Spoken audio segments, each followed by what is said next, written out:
Maupay nga adlaw guys, another day, another gala. So for today's gala nga guys ay pupunta tayo ng Hulugan Falls. Located siya sa Louisiana, Laguna. Nag-start kami ng trek halos alas 7 na kasi umulan siya guys nung papunta kami. Kaya ito na naman, as you can see madulas na naman ang daan guys.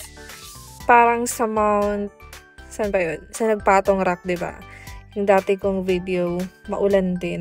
Pero ito naman, buti na lang, nag-stop siya nung alas 7. Kaya, tinuloy na namin yung trekking. Dito naman sa Hulugan Falls, guys, tinatawag siyang Chasing Waterfalls kasi hindi lang isang falls ang pupuntahan nyo. So, yung unang stop nyo, or yung unang falls na dadaanan nyo is yung Talay Falls. And then, yung pangalawa, yung Hidden Falls. And then, yung pinaka-last, dun kayo pwede maligo or magtagal, magpicture. Yung pinakamalaking falls, which is the Hulugan Falls. Ipapakita ko to sa inyo guys mamaya, okay? Dito naman guys, sa unang falls, it will take 15 to 30 minutes lang na lakad. Depende sa pacing. So, yung kami, siguro mga lang kami, 20 minutes, nakarating na agad kami sa Talay Falls.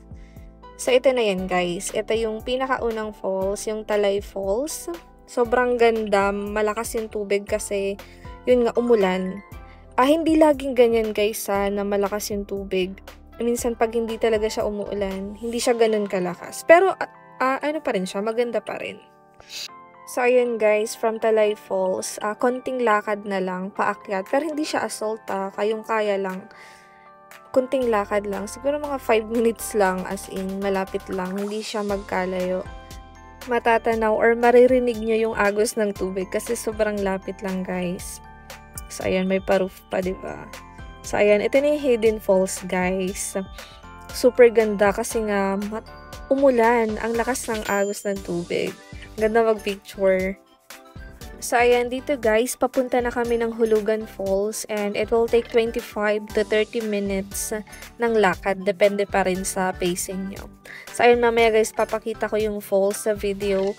And sobrang ganda at ang laki niya guys sa personal.